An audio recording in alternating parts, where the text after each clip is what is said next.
ஆண்டவரே என்னை யாருமே சேர்த்துக்க மாட்டேங்கிறாங்க. இது அநேகருடைய புலம்பல். எல்லாரும் தள்ளுறாங்க, எல்லாரும் ஒதுக்கிட்டாங்க. ஏன் ஒதுக்குனாங்க? தேவன் உங்களை அகற்றினதுனால. ரட்சிக்கப்பட்ட தேவ பிள்ளைகளை அநேகர் அழைக்காததின் காரணத்தை புரிஞ்சுக்கணும். என்னை ஏன் ஒதுக்குறாங்க? தேவன் என்னை அகற்றுறதுனால. என்னை ஏன் ஒதுக்குறாங்க? தேவன் என்னை பிரித்தெடுத்ததுனால. அப்ப நான் தேவனால் பிரித்தெடுக்கப்பட்டவன் என்பதின் அடையாளம் என்ன? எல்லாரையும் கூப்பிடுற இடத்துல என்ன கூப்பிட மாட்டாங்க.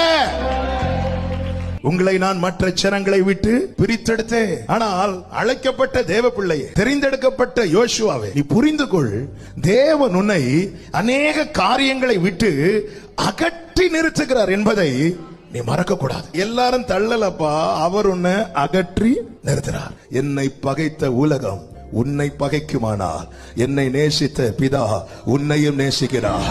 என்னை ஒதுக்கின உலகம் உன்னை ஒதுக்குமானால் என்னை உயர்த்தின பிதா உன்னையும் உயர்த்துவார்.